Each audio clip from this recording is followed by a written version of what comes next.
A stolen ambulance racing through the streets of Chicago. Shots fired.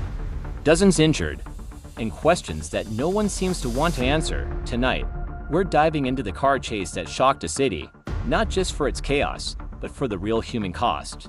By the end of this video, you'll understand how a single moment of desperation became a flashpoint for deeper problems in law enforcement, community trust, and immigration enforcement. Stay with me, because this isn't just a car chase story, it's a mirror to understand why things exploded on Chicago's streets.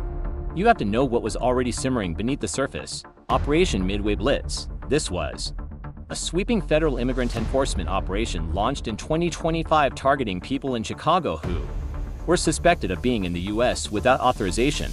Hundreds of federal agents, including Border Patrol, ICE, and National Guard support, were deployed.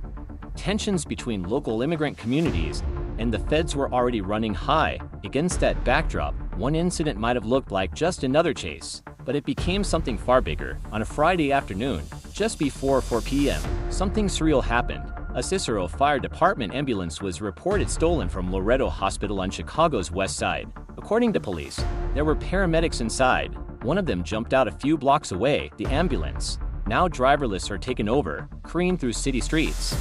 Chicago police jumped into pursuit. This wasn't just a speeding car anymore.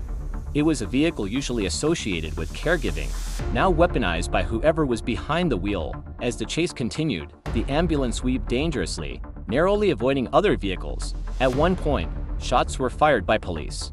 Authorities later said no one was struck, but the fact that officers discharged their weapons raised the stakes dramatically. Ultimately, the pursuit ended in a crash. The ambulance slammed into a CPD Chicago Police Department vehicle and another civilian vehicle. Video from helicopters and body cams showed a chaotic scene, the suspect stumbling out, collapsing, being surrounded by officers.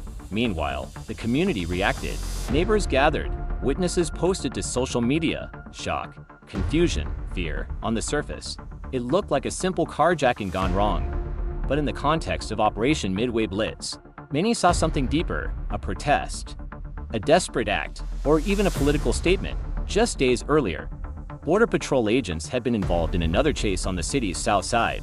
That pursuit ended with a crash, followed by tear gas being deployed on bystanders, including Chicago police officers, in a city already on edge. This ambulance chase felt like more than coincidence. And for many in marginalized neighborhoods, the event exposed a bitter truth. When law enforcement escalates, the fallout disproportionately affects the vulnerable. After the crash, the suspect was taken into custody. But the bigger questions remain. Who stole the ambulance, and why? Was this a targeted act, a crime of opportunity? What role did the ongoing immigration operation play?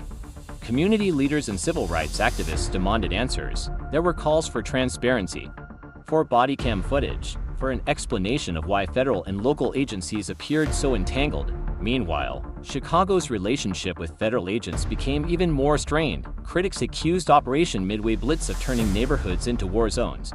Supporters argued that it was necessary to enforce the law. The most dramatic moment came when video surfaced showing the helicopter's live feed. The ambulance, bleeding steam, tires screeching, slammed into a police vehicle as onlookers gasped below. But what really shook people was what happened next. The suspect, disoriented, stumbled out, barefoot, and armed according to some witnesses, and was immediately surrounded by dozens of tactical agents.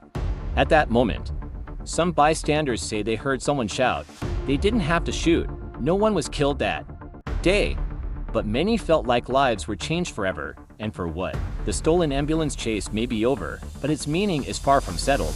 Was this a bold act of resistance, a criminal's desperate gamble, or something in between? Did the forces of law enforcement overreact, or were they simply doing their job in a chaotic environment? And for the people of these neighborhoods, what does justice look like now, as Chicago continues grappling with federal enforcement, community trust, and public safety? This chase raises a question every viewer needs to ask themselves. When the lines between law, power, and desperation blur, who really pays the price?